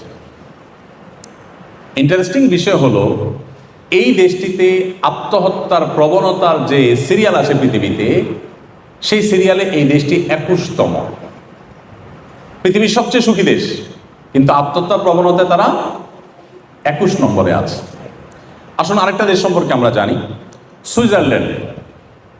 সুইজারল্যান্ড নাম শুনলে আমাদের স্মৃতিতে ভেসে ওঠে ঘড়ির কথা, সুইজারল্যান্ডের ঘড়ি, ট্রেনের কথা, চকলেটের কথা, অনেক কিছু আছে যেগুলো পৃথিবীর অন্য অনেক দেশ থেকে তাদেরকে পার্থক্য করে দেয়। তারা সুখী দেশের সিরিয়ালে তৃতীয়। সুখী দেশের সিরিয়ালে তৃতীয় হওয়া সুইজারল্যান্ডের মানুষ সুখী, কারণ সেখানকার শিক্ষা, সংস্কৃতি, অর্থনীতি, সেখানকার পরিবেশ সবকিছু পৃথিবীর অন্য সব দেশের চাইতে ডিফারেন্ট এবং ভালো। অপরাধ প্রবণতা নেই, নানান দিক থেকে তারা অনেক বেশি ভালো এবং অগ্রসর। অবাক করা বিষয় হলো, এই দেশটাতে সম্প্রতি সরকারিভাবে আত্মহত্যা করার বৈধতা দেওয়া হয়েছে, অনুমোদন দেওয়া হয়েছে। অর্থাৎ আত্মহত্যা এত বেশি মানুষ করতে চায় যে এটা আর ঠেকাবার সুযোগ নেই। গভর্নমেন্ট বাধ্য হয়ে অনুমতি দিয়েছে যে যে কেউ চায় আত্মহত্যা করতে পারে। শুধু তাই নয়, আত্মহত্যা করবার সুবিধার জন্য নানা রকমের ব্যবস্থা আছে। যেমন সার্কো নামে একটা খাট, এটা আবিষ্কার করেছে তারা, যে এই খাট বা কফিন, এই কফিনে কেউ যদি একবার শুয়ে যায়, এটা তার জীবনের শেষ শোয়া হয়। অর্থাৎ খুব সহজে যেন আত্মহত্যা করতে পারেন, সেজন্য নানা রকম আবিষ্কার তারা করছে। কারণ মানুষ বেঁচে থাকতে চায় না, এত সুখী দেশ, তারপরে বেঁচে থাকতে চাচ্ছে না। এরপর আসলে একটা সংস্থা তারা নিয়ম করেছে, তাদের সংস্থায় যারা আত্মহত্যা করতে চায় তারা সদস্য হতে পারে। সদস্য ফি $200। $200 দিয়ে সদস্য হওয়ার পর তিনি আত্মহত্যা করবেন। এই সংস্থা তাকে আত্মহত্যা করতে সাহায্য করবে। তার আত্মহত্যা যদি সাকসেস হয়, সফলভাবে তিনি যদি আত্মহত্যা করতে পারেন, তাহলে আগেভাগে তার সম্পদ থেকে লিখিত দিয়ে যাবেন $7,000 তাকে পেমেন্ট করতে হবে। কিসের জন্য? মরার জন্য। পৃথিবীর সবচাইতে তৃতীয় সুখী দেশের কথা বলছি। এরপর আসুন, একটি বই আরবিতে, এটা অনুবাদ আমি বাংলায় করেছিলাম সৌদিতে যখন ছিলাম তখন। বইটার নাম হলো রব্বি আল্লাহ, আমার রব আল্লাহ। কেন ইমানদার সুখী হয়, কেন নামাজ মানুষকে সুখের দিকে নেয়, কেন ডিপ্রেশন থেকে বাঁচার একমাত্র ওয়ে হলো নামাজ ও ইমান, রিয়েল ওয়ে, প্রকৃত উপায় যে কেন, এটা বোঝাবার জন্য বলছি যে রব্বি আল্লাহ কিতাব, এই বইটির মধ্যে একটা গ্রাফ আছে। সে গ্রাফটা হলো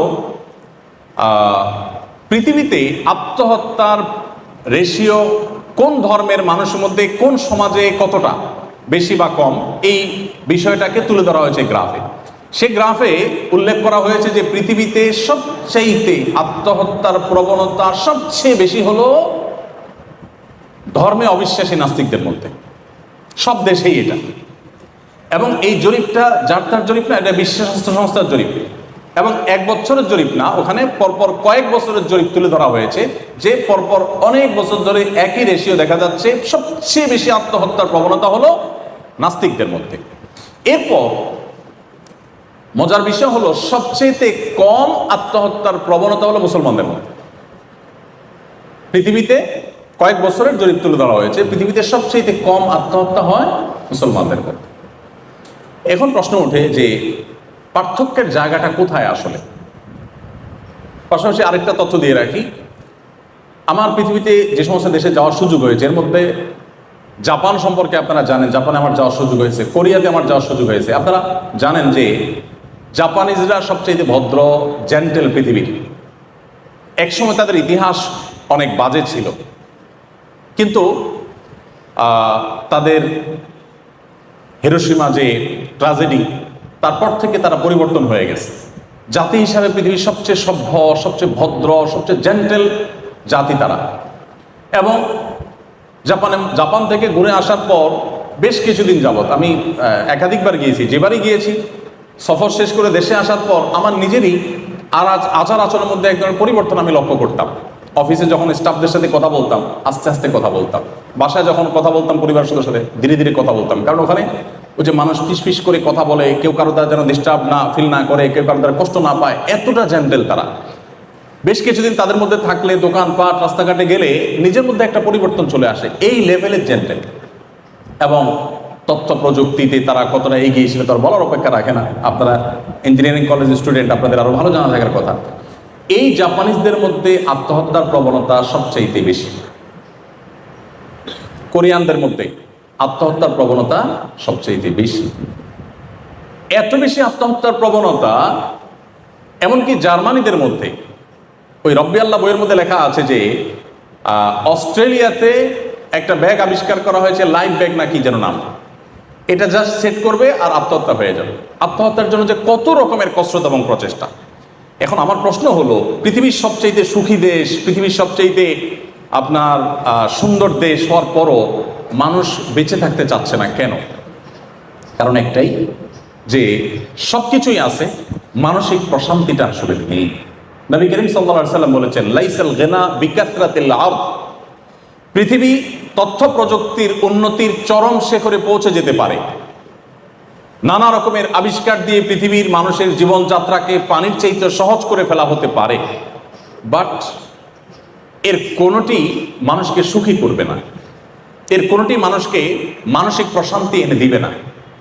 ওয়ালাকিন্নাল গিনা গিনান নাফস। নবী করিম সাল্লাল্লাহু আলাইহি ওয়াসাল্লাম বলেছেন, এই সচ্ছলতা, এই উন্নয়ন, এটা আসলে প্রকৃত সচ্ছলতা নয়। আসল এবং প্রকৃত সচ্ছলতা হলো মানুষের মানসিক প্রশান্তি। একজন মানুষ তার তেমন কিছু নেই কিন্তু তিনি মানসিকভাবে খুবই সুখী, এ লোকটা সত্যিকারের সুখী। আরেকজনের সবই আছে বাট মানসিকভাবে তিনি সুখী নন, এ লোকটা প্রকৃত অর্থে সুখী নন। আমাদের দেশের কথা যদি আমরা বলি, আমি কিছুদিন আগে বগুড়া গিয়েছি, একজন ডক্টর চিকিৎসক তিনি আমাকে এসে বললেন যে ভাই, আমাদের এই বগুড়াতে গেল কয়েক বছরে আত্মহত্যার প্রবণতা খুব ভয়ঙ্করভাবে বেড়ে চলেছে এবং রেশিওটা এতটাই বৃদ্ধি পেয়েছে যে এটা রীতিমতো ভাববার মতো। এই বিষয়ে আপনি কিছু বলেন। আপনারা অনেকেই জানেন যে করোনাকালীন সময়ে শুধুমাত্র বিশ্ববিদ্যালয়ের শিক্ষার্থীদের মধ্যে যে পরিমাণ আত্মহত্যার ঘটনা দেখা গেছে এক বছরে, সেটা এর আগে 10 বছরেও দেখা যায়নি। এবং দিন যত যাচ্ছে আমাদের মধ্যে এই প্রবণতা বাড়ছে। কেন বাড়ছে? দিন থেকে, ইসলাম থেকে আমরা দূরে সরছি। যতটা দূরে সরবো তত বেশি আমাদের অশান্তি আমাদেরকে ঘিরে ধরবে। ডিপ্রেশন এখন ঘরে ঘরে, ডিপ্রেশন এখন জনে জনে, এখন প্রতিটা মানুষ কম বেশি ডিপ্রেশন। আমরা যদি আমাদের শৈশবে ফিরে চলে যাই, আমরা দেখব আমাদের বাপ চাচারা, আমাদের আশপাশের মানুষগুলো এত ভালো ছিলেন না, এত সুখে ছিলেন না। আমরা আমাদের দেশের বাস্তবতা যদি চলে যাই, 2 দশক 3 দশক আগে আমাদের দেশে এত কলেজ ইউনিভার্সিটি ছিল না, এত আপনার রাস্তাঘাটে এত উন্নয়ন ছিল না, আমাদের দেশে অনেক কিছুই ছিল না, কিন্তু মানুষগুলো তুলনামূলকভাবে এখন থেকে অনেক বেশি হ্যাপি ছিলেন, সুখী ছিলেন। আত্মহত্যা এটা কালে ভদ্রে হতো, এখন যেরকম দেখা যাচ্ছে সকাল বিকাল এরকম হতো না। এর অন্যতম কারণ হলো তাদের ভিতরে ইসলামের চর্চা কিছুটা হলেও ছিল, যেটা এখন একেবারে নাই। সম্মানিত উপস্থিতি, নামাজ সম্পর্কে আমি বলছিলাম, প্রিয় নবী সাল্লাল্লাহু আলাইহি ওয়াসাল্লাম বলতেন, আরিহনা বিহা ইয়া বেলাল। বেলাল রাদিয়াল্লাহু তাআলা আনহু ছিলেন আমাদের প্রিয় নবীর মুয়াজ্জিন। তাকে বলতেন, বেলাল তুমি আজান দিয়ে মানুষদেরকে ডাকো, একত্র করো, আমাকে একটু প্রশান্ত করো, আমি একটু নামাজ পড়ে প্রশান্তি পেতে চাই। আমরা তো ভালো খাবার খেয়ে, ভালো জায়গায় ঘুরে ট্রাভেল করে প্রশান্তি পেতে চাই, সেগুলোতে প্রশান্তি সন্দেহাতীতভাবে আছে, কিন্তু একজন ইমানদার নামাজের ভিতরে যে প্রশান্তিটা পাবেন এটা আর কোথাও পাবেন না। কিন্তু এই জিনিসটাকে ফিল করার সুযোগ আমাদের জীবনে হয়নি। এই জন্য আমি অনুরোধ করতে চাই, খুশুর সাথে আপনি নিয়মিত 5 ওয়াক্ত নামাজ খুব ধীরে সুস্থে সুন্দর করে মনোযোগের সাথে পড়ার চেষ্টা করুন। আমি আল্লাহর নামে শপথ করে, আল্লাহর পরে আস্থা রেখে বলতে পারি, আপনার জীবনটা বদলে যাবে ইনশাআল্লাহ। আপনার জীবনটা উপভোগ করতে পারবেন আপনি, আপনার জীবনে যে স্বাদ আর তৃপ্তি আপনি অনুভব করবেন, এটা আপনি অন্য কোথাও পাবেন না। এই জন্য ভাইরা আমার, 5 ওয়াক্ত নামাজ আপনারা আপনাদের কর্মজীবনে থাকেন কিংবা শিক্ষা জীবনে যেখানে থাকেন না কেন, জীবনে কখনো এটা কম্প্রোমাইজ করবেন না, নামাজের ক্ষেত্রে কোনো ছাড় দিবেন না। চতুর্থত যে পয়েন্টটি আপনাদেরকে বলতে চাই তা হলো হালাল উপার্জন। আমাদের দেশে মুসলমানদের মধ্যে এক ধরনের ভুল ধারণা আছে, সেটা হলো